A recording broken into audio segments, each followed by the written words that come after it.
जय श्री राधे, जय श्री कृष्णा। कार्तिक महात्म का 22वां अध्याय। राजा पृथु ने कहा, हे नारद जी, आप कृपा करके मुझे यह बतलाइए कि वृंदा को मोहित करके विष्णु जी ने क्या किया और फिर वह कहाँ गए।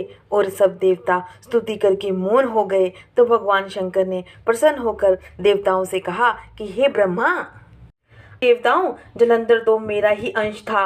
मैंने उसे तुम्हारे लिए नहीं मारा, यह मेरी संसारिक लीला थी। फिर भी आप लोग सत्य कहिए कि इससे आप सुखी हुए या नहीं। तब ब्रह्मा आदि देवताओं के नेत्र हर्ष से खुल गए और उन्होंने शिव जी को प्रणाम किया और विष्णु जी का सब वृत्तांत कह सुनाया और जो उन्होंने बड़े प्रयत्न से वृंदा को मोहित किया था तथा और वह अग्नि में प्रवेश कर परम गति को प्राप्त हुई। देवताओं ने यह भी कहा कि तभी से वृंदा की सुंदरता पर मोहित हुए विष्णु जी उनकी चिता की राख लपेटे हुए इधर उधर घूमते हैं। अतः आप उन्हें समझाइए, क्योंकि यह प्रकृति चराचर आपके अधीन है। देवताओं से यह सब सुनकर शंकर जी ने उन्हें अपनी दुस्तर माया समझाई और कहा, यह संसार जगत उसी के अधीन है। उसी से मोहित विष्णु भी काम के वश हो गए हैं। परंतु महादेवी उमा त्रिदेवी की जननी सबसे परे वह मूल प्रकृति परम मनोहर वही गिरिजा भी कहलाती है। विष्णु जी का मोह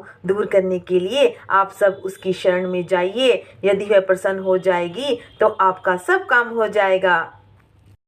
शंकर जी की आज्ञा से सब देवता मूल प्रकृति को प्रसन्न करने चले और उनके पास पहुंचकर उनकी बड़ी स्तुति की और आकाशवाणी हुई, हे देवताओं, मैं 3 प्रकार से तीनों गुणों से पृथक होकर स्थित होती हूँ। सतगुण से घोरी, रजोगुण से ज्योति रूप हूँ तथा आप लोग मेरी रक्षा से यदि सादर उन देवियों के पास जाओ तो वह तुम्हारे मनोरथों को पूरा कर देगी। यह सुनकर देवताओं के नेत्र खुल गए। वह भगवती का आदर करते हुए गौरी, लक्ष्मी, सरस्वती को प्रणाम करने लगे और सब देवताओं की भक्ति पूर्वक प्रार्थना से वह सब देवियां प्रकट हो गई और सभी देवताओं ने खुश होकर निवेदन किया। तब देवियों ने कुछ बीज देकर कहा कि इन्हें ले जाकर दे दो और तुम्हारे सब काम सिद्ध हो जाएंगे। ब्रह्मा आदि देवता उन बीजों को लेकर विष्णु जी के पास गए। वृंदा की चिता को भूमि में डाल दिया और जिससे धात्री, मालती एवं तुलसी प्रकट हुई। विष्णु जी ने ज्यों ही उन स्त्री रूप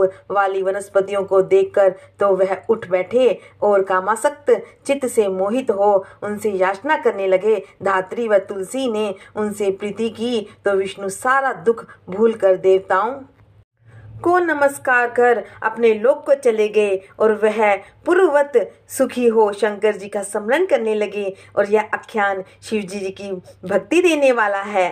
और इस प्रकार से 22वां अध्याय संपूर्ण हुआ। जय श्री राधे, जय श्री कृष्णा।